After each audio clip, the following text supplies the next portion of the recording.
Sam और वो बूढ़ा आदमी एक ऐसे कमरे में पहुंचे जहां लाशों को सजाया संवारा जाता था ताकि वे दिखने में ठीक लगे। वहां बिस्तर पर एक जवान लड़की की लाश लेटी थी। देखने में तो वो जवान लग रही थी, लेकिन हकीकत में उसके शरीर के लक्षण किसी बूढ़े इंसान जैसे हो चुके थे।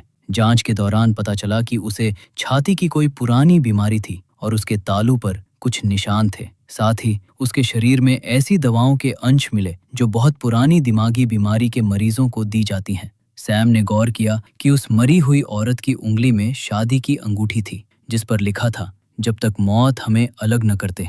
तभी बूढ़े आदमी ने एक गहरी बात कही, क्या हो अगर मरने के बाद भी इंसान बदलना न चाहे।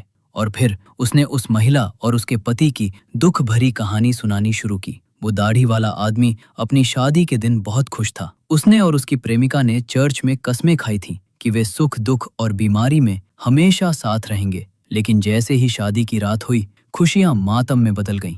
उसकी पत्नी को अचानक दौरे पड़ने लगे। वो बहुत बीमार थी। उस आदमी की जिंदगी अब एक नरक बन चुकी थी। उसकी पत्नी बिस्तर से उठ भी नहीं पाती थी। वो उसे मशीन से पिसा हुआ खाना खिला खिलाकर थक चुका था। एक दिन जब खाना खिलाते समय उसकी पत्नी का दम घुटने लगा, तो उस आदमी के मन में एक अजीब सी उम्मीद जागी कि शायद अब ये मर जाएगी और उसे छुटकारा मिल जाएगा। लेकिन पत्नी को सिर्फ एक डकार आई और वो बच गई। ये देखकर उस आदमी को घिन आने लगी। वो अब और बर्दाश्त नहीं कर पा रहा था।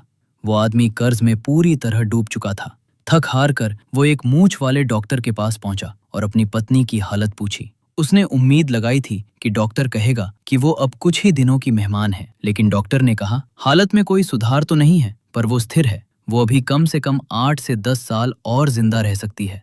ये सुनकर उस आदमी के पैरों तले जमीन खिसक गई। उसे लगा जैसे उसे उम्र कैद की सजा मिल गई हो। दाढ़ी वाले आदमी का सब्र अब जवाब दे चुका था। उसे 6 महीने भी 6 साल लग रहे थे।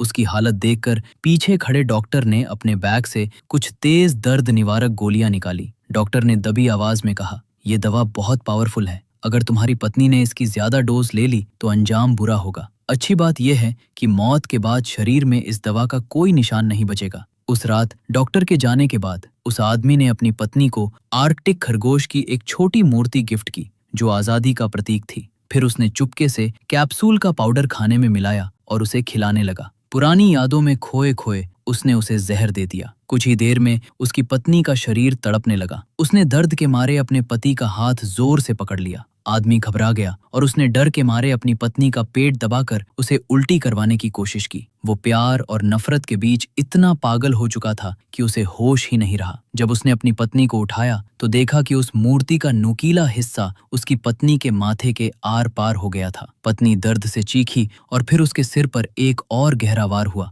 जिससे उसका दिमाग बाहर निकल आया। डर के मारे उसने फौरन उसी डॉक्टर को फोन किया। डॉक्टर ने सुना तो उसके भी होश उड़ गए। उसने चिल्लाकर कहा, इस लाश को तुरंत यहाँ से ले जाओ, इसे समुद्र में शार्क के आगे फेंक दो और आज के बाद मुझे कभी फोन मत करना। आदमी ने घर में एक पुराना बक्सा ढूंढा, लेकिन वो छोटा पड़ रहा था और पत्नी के पैर बाहर निकल रहे थे। पागलपन की हद पार करते हुए उसने एक चेनसॉ उठा ली। जैसे ही वो वार करने वाला था, उसे लगा कि उसकी पत्नी अभी भी जिंदा है और छटपटा रही है। उसने झटके से उसके सिर से वो मूर्ति खींची, जिससे उसकी मौत हो गई। फिर खून में लथपथ होकर वो पागलों की तरह चेनसॉ से उसके पैरों पर वार करने लगा। 1 घंटे बाद उसने सारा सामान पैक किया और ऐसे बाहर निकला जैसे कुछ हुआ ही न हो। वो लिफ्ट में चढ़ा, तभी एक पड़ोसी ने भी अंदर आने की कोशिश की। घबराहट में उसने जल्दी जल्दी बंद करने वाला बटन दबाया, जिससे उस पड़ोसी का हाथ लिफ्ट के दरवाजे में फंस गया। लिफ्ट डिंग डिंग की आवाज के साथ नीचे जाने लगी, लेकिन जैसे ही लिफ्ट 8वीं मंजिल पर पहुंची, एक जोरदार धमाका हुआ